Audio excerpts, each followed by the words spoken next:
as far as the setting up the battery infrastructure is concerned, what strategy should we go? Because there's a sort of hesitant in the market, should we go for the battery swapping way as well? Because where you can't really maintain the quality of the battery as well. There's whole sort of fears around battery swapping infrastructure as well. Are those fears warranted? And should we be more agnostic in terms of how we go? Yeah, very good, both very good points. I think from a battery swapping point of view, actually the safety is significantly higher. In India, especially in 2- and 3-wheelers, the ambient temperatures go up to 45 degrees, and that heat causes a lot of battery degradation. Imagine if your scooter was lying outside in this area.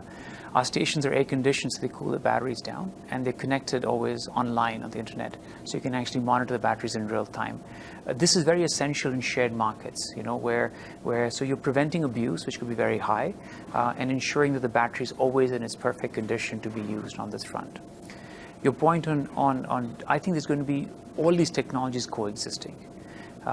If I was a scooter, personal mobility doing 40 kilometers a day, had a plug point in my home or my apartment, it would make logical sense for me to have a small fixed battery and do it. If I was a school bus going to school, which did 40 kilometers up, had 7 hours to charge and 40 kilometers back, I would use a small battery pack and do regular charging. If I started to go shared mobility, I would do swapping. Because you have, one day you may do 100, next day you may do 150, you want flexibility, you want refueling in less than a couple of minutes. You're anyway in the shared market, the shared battery is in a way allowing you to reduce cost.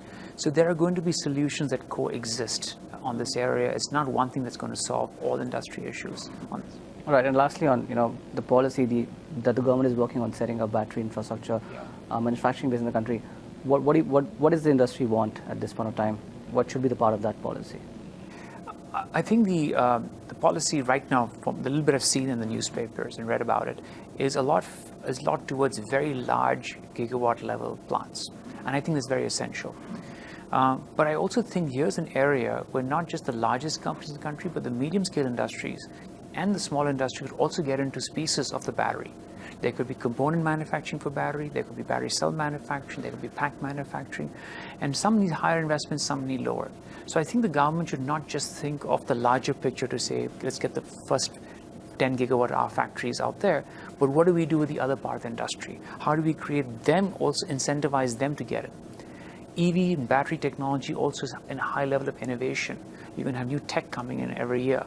So if some of them may come from startups and smaller companies. So we should have an open view of how we think of battery technology and ensure the policies cater to both the research and development, the entire ecosystem of the batteries, and smaller companies and larger companies. And just to add to that, when do you see, pricing has been key for EVs in the country. Yeah. When do you see the pricing of electric vehicles coming down? Well, battery prices have been going down 8% year on year. But batteries still constitute in small form factors almost 50% of the cost of the vehicle. So even if you look at it, it's going to take a very long time on this area. And that's why I think innovative models around battery swapping and leasing are going to be very critical. That'll allow us to get cost parity today. In larger form factors, cost parity could come in the next 4 or 5 years. Because at that point, the percentage of the battery may be 25–30% of the cost of the vehicle. But if you think of most of cars in India, which are under 5 lakhs or 6 lakhs, you think of all our scooters, which are under 80,000 rupees, and you think of our 3-wheelers, which are under 1.5 lakhs or 2 lakhs, very difficult in these form factors to get, or in buses too, because bus batteries could be 3 times the cost of a bus, and so swappable again makes a lot of sense. All right, Chetan. Many thanks for your time and speaking to BloombergQuint. Pleasure.